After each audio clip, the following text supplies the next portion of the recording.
Simon Vaez. Abe hadn't heard the name in years.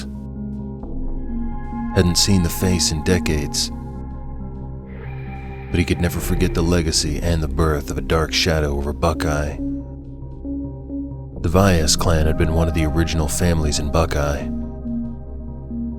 Farmers mostly who built an agricultural empire from a single egg to an entire chicken industry. Over 60 houses. The meat went to plants like Tyson, and the fertilizer to big corporate farms. If industrial might was power, then the Vaez clan were indeed rulers.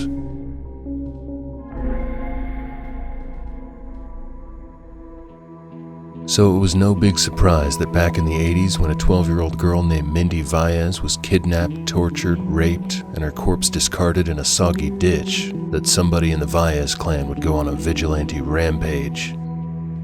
An old coot by the name of Johnny Reinhardt popped his mouth off to somebody at Reeps one day about the recently deceased girl. That was back in '82, back when Buddy Reeps was still kicking at 67, even on a pack of unfiltered Camels and a fifth of Beam, and that was just before breakfast. A 17-year-old Simon Vaez had been in Reeps at that very moment, probably buying himself smokes with a fake ID. Which was pointless because everybody in town knew he wasn't old enough yet. And still Buddy had been selling him smokes and even beer since he was 13. Punk's gonna get it one way or the other, Abraham. Devil knows for sure we did. Simon, God bless that bastard's young soul, kept his head on tight. From what the police report read that came 8 months later, Simon followed Johnny Reinhardt back to his farmhouse on the edge of Buckeye. Johnny lived there with his 16-year-old son, Craig. Simon waited until nightfall, snuck into the farmhouse, chloroformed them both. When they woke up, they were inside one of those long, dark chicken houses, just lying in a big old mess of smelly chicken shit. Only God and Simon knows what he did to those two inbred hicks. And some even think God might have stopped watching. But when pieces of Johnny and Craig started showing up in fertilizer trucks on commercial farmland, and a severed leg in a Tyson plant in Texas, and a hand in a ConAgra plant in Arcadia, Louisiana, it didn't take but 4 months for a young Deputy Rodney Bowden to piece the mystery back to the Vaez. The Buckeye Police Department was ready to tear down the Vaez empire, coop by coop. That was until Horatio Vaez and Martin Vaez came forward. At the time, Kenny Stonehenge was mayor, and his young daughter, Tina, Ramsey Stonehenge's older sister, had gone missing several months back. Simon, in his confession statement, had described a grisly scene at the Reinhardt farmhouse. Johnny had a large, thick sheet of plywood on the bedroom wall with several nails jutting out of it. Handcuffs were fastened to the board at a perfect degree for restraining feet and arms. There were dark, blotchy stains on the grainy board. And there was fresh plastic beneath the board. "What do you make of that?" the interrogator had asked. "A torture rack." Simon's response had been cold. Eerily too indifferent. When a forensic team from Houston arrived and combed through the Reinhardt farmhouse, the evidence was staggering. Most of it tied back to Johnny and his 16-year-old son, Craig. The rest was that of Tina Stonehenge, Mindy Vaez, and 2 more missing girls from a cold case file dating back to 1977. Horatio and Martin walked into the Buckeye Police Department and straight into Sheriff Randy Hopkins' office with Mayor Stonehenge in tow. They say by the time that week was over, more money had changed hands than what the entire property value of the entire town was worth. Judge Timothy Bullock took a kickback from Kenny Stonehenge to let Simon Vaez off on a lighter charge, saving his hide from old Sparky. But the trillions of blood-stained money flowing wasn't the worst of it.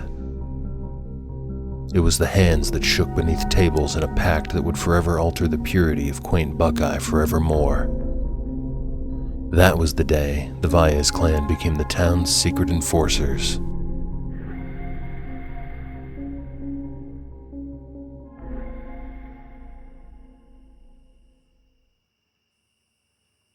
Shane heard muffled voices floating from somewhere in the not-too-far-away distance.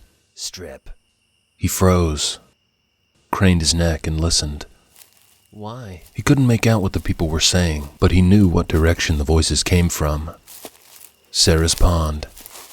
Shane lifted a hand, be quiet signal, and with a slight toss of his head gestured in the direction of the voices. Strip. Birch leaned in, tilting his head. You think it's Amy? Come on.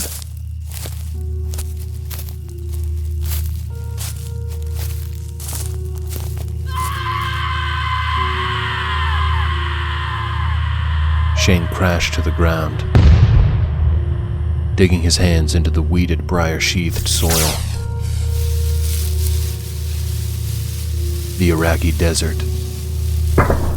He held a carbine rifle, full BDUs. Come in. Sweat speckled from his forehead and face. Ready.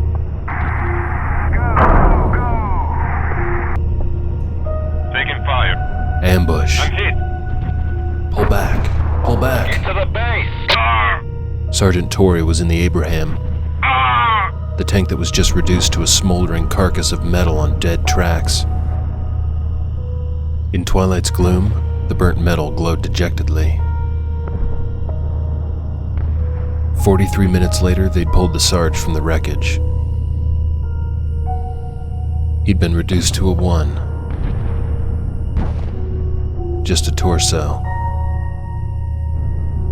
Bloody stumps of legs and arms. Ash and blood-caked face. Hairs of black smoke still rising from his ruined body. He'd live. Or would he? Shane clawed and punched. Cursed and damned the world. A hand touched his shoulder. He flailed. It's me, man. Shane reached for his rifle, but it wasn't there. The desert sands melted away and the hunter green of the familiar pine woods surrounded him. You okay? Shane scrambled to his feet. He raced past Birch.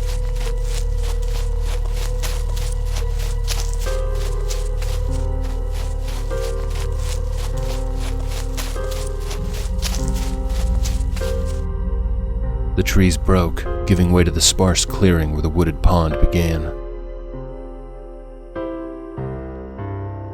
The subtle scent of rotting eggs and magnesium rooted inside Shane's nostrils. His brother stood in the depths of Sarah's pond, the water up to his neck.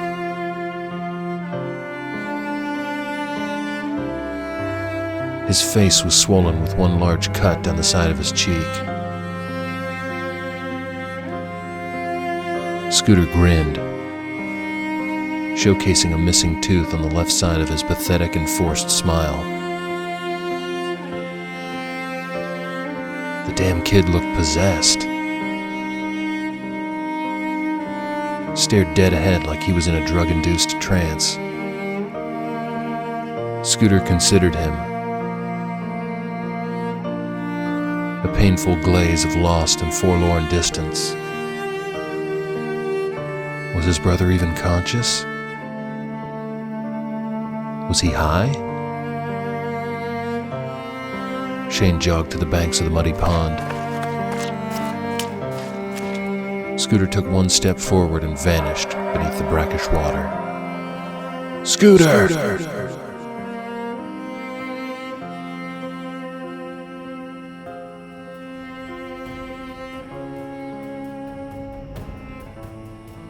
Atticus wrapped his arms around a thick tree, knees buckling.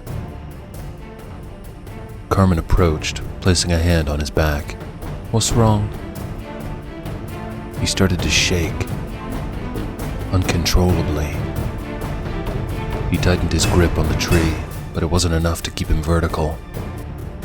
He went to his knees and planted his face to the bark. Innately, he could sense a disturbance in the cosmic balance. It was akin to the surface that hosted a chessboard being tilted, threatening to spill all the pawns, knights, bishops, queens, and kings. All the pieces tipped onto the floors of oblivion. Something dreadful. Atticus inhaled a shaky breath. Yeah, elaborate, please? Something has changed. Something... Atticus got to his feet. He walked a few paces before toppling to the ground again. Carmen bent and wrapped his arm around her shoulder. She helped him to his feet. Are you sick? He shook his head. With Carmen's support, Atticus took an unsteady step. We must hurry.